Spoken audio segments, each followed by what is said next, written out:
Hi everyone, bonjour tout le monde. I hope you're doing well.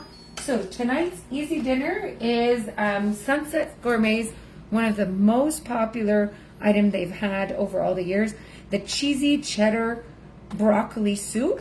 Alors ce soir, on va faire la soupe brocoli et au cheddar. C'est un de leurs mélanges le plus populaire depuis qu'ils sont en existence.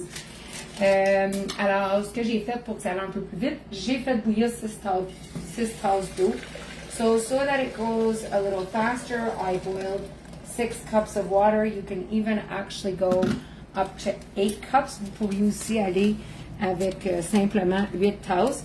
You simply, take the content of the envelope and then you want to make sure you're whisking away. If you do want to add some broccoli, you certainly can do so, though you do not need to. I'm just making this quicker.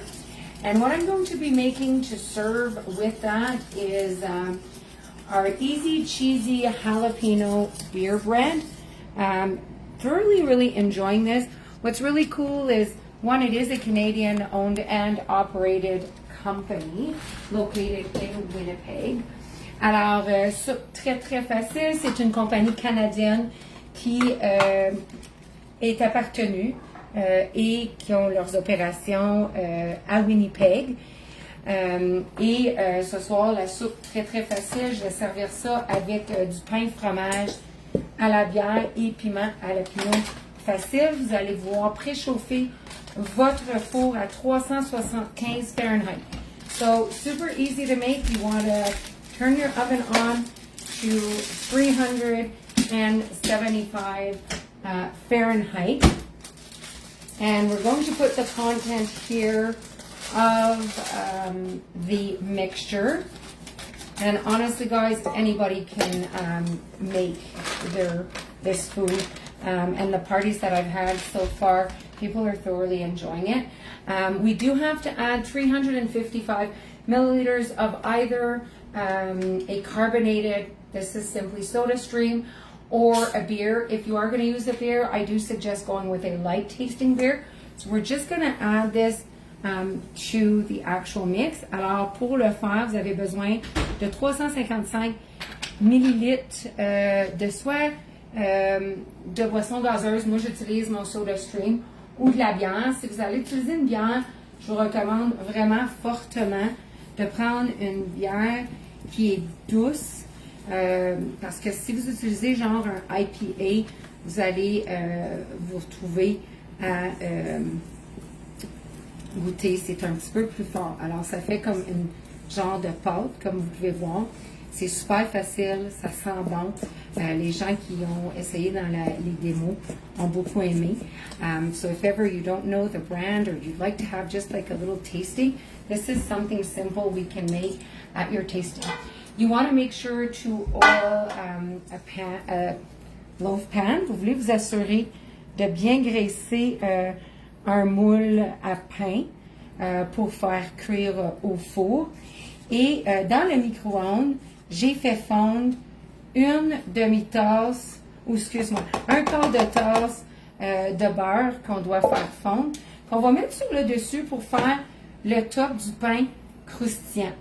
So I've went ahead and melted a quarter cup of butter that you simply melt in your microwave, and you drizzle this on top, and this will actually make your bread have that nice crunchy top. So really enjoying this. I've been loving the company so far. Family owned. They are simply amazing. It's delightful. It really reminds me of Epicure back in the day. We are just a little over 80% gluten-free. We have 2 manufacturers. One is in Canada, the other one is in the US, but we are in the process, as things sell out from the American manufacturer, they are bringing the production here in Canada, so that's really great news. Alors, super bureau chef, les propriétaires répondent à nos téléphones. Ça me fait penser à ce qu'Épicure était 10-12 ans passés. On est 80% sans gluten. Nous avons 2 manufactures, une aux États-Unis, une au Canada. Par contre, une fois que les produits aux États-Unis sont en place et qui font des ruptures de stock, ils sont en train de rapporter la production tous au Canada, mais on s'entend que ça prend un petit peu de temps. Alors, c'est tout simple que ça. Fait que regardez, la soupe, elle commence à épaissir. So the soup, as you can see, is starting to thicken up. It's lovely. I mean, if you wanted to add more broccoli to it, but as you can see, there's actually broccoli already in it. But you can serve it as the picture here. You could add some broccoli in there if you wanted to, with a bit of grated cheese. I'm going to serve it with the beer bread. The beer bread is going to bake for about 50 minutes in the oven. Alors, le pain, il va se faire environ 50 minutes dans le fourneau. Ce que je vous suggère pour ceux et celles qui ont peut-être les étiveuses et que vous pouvez définitivement essayer de les faire cuire au micro. So if ever you own the Epicure steamers, you could definitely pop that in the microwave. I haven't done that yet, but that is on my to-do list. So thanks for watching. Merci d'avoir écouté. Bonne soirée tout le monde.